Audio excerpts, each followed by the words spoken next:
नीरज चोपड़ा की सुनहरी कामयाबी के पीछे कड़ी मेहनत, लगन और जोश है, जो ना कभी उन्हें कभी थकने दिया और ना कभी रुकने दिया। बस दिल में एक ही जज्बा था, देश के लिए ओलंपिक में गोल्ड जीतना।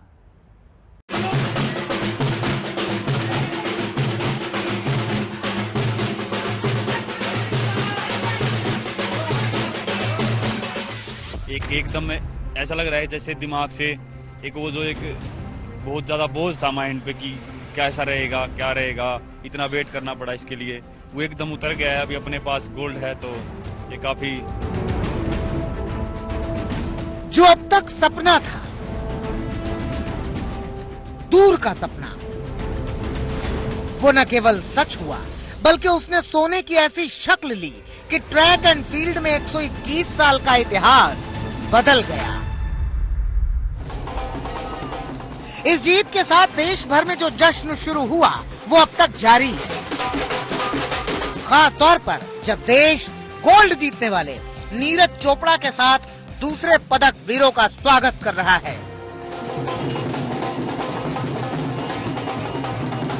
कितने दिनों तक जश्न चलेगा? अब तो ओलंपिक का गोल्ड है। देखो, जब तक चाहेंगे अपने भारतवासी तब तक चलता ही रहेगा।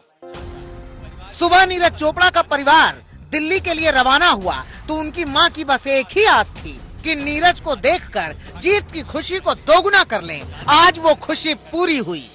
कुछ ले जा रही है उसके लिए? हाँ जी, मिठाई सारी चीज तैयार कर पैकिंग कर रखी। पैक मिठाई ले जा रही है साथ में? मिठाई लेके जाके और वहीं पर खिलाएंगे उसे? हाँ, वहीं खिलाएंगे। बेटे को साथ लेकर के आना है या वो जब तक वहाँ रहेगा उसके बाद ही? नहीं जी, वहाँ रहे तो बंदा 20 दिन लेटे आओगा। लेकिन कम से कम तसल्ली मिल जाएगा आज आप उसको देख। हाँ, आज उसको देखने को जी मन खुश हो जाएगा। आज देश ही नहीं पूरी दुनिया में नीरज चोपड़ा के नाम का डंका बज रहा है। वहीं टोक्यो ओलंपिक में जेवलिन थ्रो में गोल्ड मेडल हासिल कर इस पोडियम तक पहुंचने का उनका सफर बेहद दिलचस्प रहा है। वो सफर जिसकी शुरुआत बेहद अनोखे अंदाज में हुई। मेरी फैमिली से भी कोई नहीं था और गांव में भी ऐसा कोई इंटरेस्ट नहीं था स्पोर्ट्स में किसी का, तो बस ऐसी फिटनेस के लिए गए थे, लेकिन वहीं पे ऐसे शुरू हो गया। तो बड़ी सिंपल शुरुआत थी, कोई ऐसा नहीं था कि बहुत ज्यादा कुछ सोच समझ के मैंने जेवलिन शुरू किया। बस स्टेडियम में गया था फिटनेस करने के लिए, लेकिन वहां पे मैंने जेवलिन थ्रो करते हुए देखा मेरे सीनियर्स को और फिर मैंने शुरू कर दिया। मगर जिस दिन से शुरू किया तो सब कुछ झोंक दिया। गांव से स्टेडियम 15 से 16 किलोमीटर दूर था। कभी नीरज बस पकड़ते तो कभी किसी से लिफ्ट लेते, तो रोज 30 किलोमीटर आना जाना, और किसी दिन बस छूट गई तो लिफ्ट लेने की नौबत आ जाती थी। आज देश जश्न में डूबा है। आम और खास, सरकार, सियासत, सब शाबाशी दे रहे हैं। नीरज जी नमस्ते।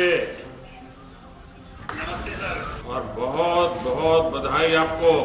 इनामों की बौछार हो रही है, मगर एक खिलाड़ी के ओलंपिक गोल्ड मेडल तक की कहानी कितने संघर्षों के बीच आगे बढ़ी, ये उन्हीं के शब्दों में सुनिए। बिल्कुल आंखों के सामने बस निकल जाती थी तो फिर वेट करना पड़ता, कम से कम याद आया 1 घंटा। तो बिल्कुल वो आसान नहीं था, लेकिन मुझे लगता है कि वो टाइम बहुत ही जरूरी था एक उसके लिए, एक मेरा खुद के चेक करने के लिए भी कि भाई मैं ऐसे उस टाइम को झेल सकता हूं कि नहीं। नीरज की मेहनत रंग लाने लगी। 2016 में नीरज उस वक्त रातों रात मशहूर हो गए जब पोलैंड में उन्होंने 86.48 मीटर के बड़े थ्रो के साथ जूनियर विश्व चैंपियनशिप जीतकर इतिहास रच दिया।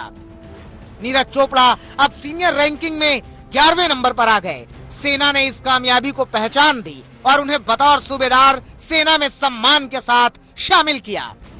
2 साल बाद 2018 में नीरज ने जकार्ता एशियन गेम्स में गोल्ड मेडल जीत लिया। वहां उन्होंने 88.06 मीटर तक भाला फेंका, लेकिन 2019 में चोट की वजह से उन्हें भाला फेंकने वाले हाथ की सर्जरी करानी पड़ी।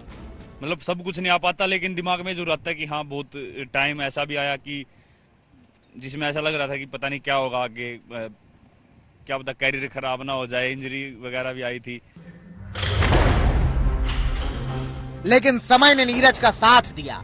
ओलंपिक 1 साल टल गया और इस बीच उन्होंने जर्मनी के कोच उवे होन के साथ ट्रेनिंग की। 2021 के इंडियन ग्रांड प्री में नीरज चोपड़ा ने 88.07 मीटर भाला फेंककर अपना ही रिकॉर्ड तोड़ा।